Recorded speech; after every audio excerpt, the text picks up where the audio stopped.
Whatever you do, do not join Actors Equity Association without watching this video. My name is Kent, and this is your half-hour call.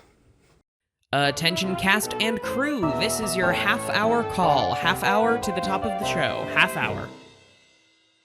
What is up, my friends, and welcome back to Half Hour Call. Today, I'm going to tell you exactly what you need to know before deciding whether or not to join Actors Equity Association, the union of professional stage managers and actors in the United States. But if this is your first time here, welcome. My name is Kent, and you are watching Half Hour Call, where we're dedicated to shining the spotlight on technical theater. So if you want how-to videos, interviews with industry leaders, and insider theater updates, make sure you hit that subscribe button and notification bell so you never miss another video. Last week, we talked about the new open access policy and exactly what it means for stage managers and actors who are both in the union and not in the union. If you haven't watched that video, click here, watch that first, then come back to this one because we are talking about the 5 things you need to know before joining the union. Number 1, you need to know what it means to join a union.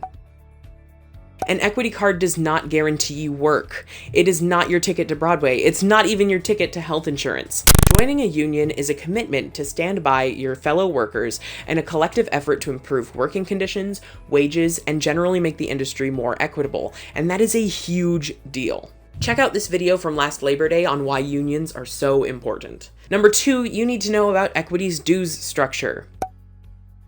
When you join the union, you will need to pay an initiation fee of $1,700 over the course of 3 years, with $600 being due within 6 months of your application. After that $600, you can authorize deductions from your salary on equity contracts to go towards the initiation fee, or just pay it outright. The amount deducted depends on your weekly salary, but is generally between 10 and 15%. You'll also have annual dues, which are currently $88 twice a year. And finally, the kind of dues I like paying the most, working dues. Whenever you're working on an equity contract, 2.5% of your weekly salary is withheld by your employer and paid to equity for your working dues. Equity has a staff of full-time workers that are in their own union that can process contracts, create campaigns that assist in organizing efforts, and generally provide members with various benefits. A particularly relevant example that many members took advantage of was the designated business representative to assist with unemployment benefit applications during the pandemic. Number 3, you need to know about the health insurance and pension benefits.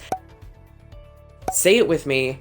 Actors Equity Association does not provide you with health insurance or a pension. The Equity League Benefits Fund is an independent entity run by trustees appointed by Actors Equity and by the Broadway League. While AEA can negotiate for contributions to the fund on your behalf, the Benefits Fund is in charge of implementing policy and determining how to use the contributions. Currently, equity health insurance is based off of work weeks, so if you work at least 12 weeks, you will qualify for 6 months of health insurance. For more information on the Equity League Pension Fund, please check out this video all about retirement for stage managers. Number 4, you need to know your market.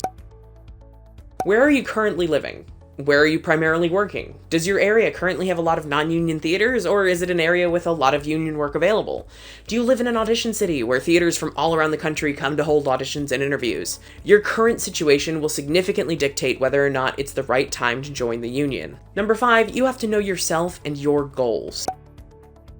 What do you want to do in the next 5 years or so? If what you want to do is within equity's jurisdiction, it would be good to seriously consider whether or not you want to join. However, if you want to do opera or ballet or theme parks or cruise ships, it's probably not worth joining at the moment. Ultimately, deciding whether or not to join the union is a very personal decision that is up to you as an individual. My advice is to reach out to your mentors for advice, the people who know you and know your work.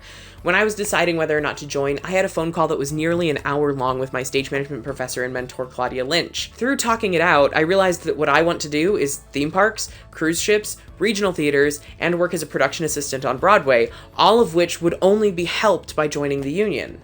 If you're in the union, what was the deciding factor when you joined? Would you do it differently if you could go back in time? And if you're not in the union, are you waiting for something specific to take that leap? Let me know in the comments down below. Thank you so much for watching, liking, commenting, and subscribing. My name is Kent, and this has been your half-hour call. Find the perfect gift for the stage manager in your life at the Half Hour Call store, now with free shipping on all domestic orders. New products added frequently. Visit KentJamesCollins.com/store to shop now.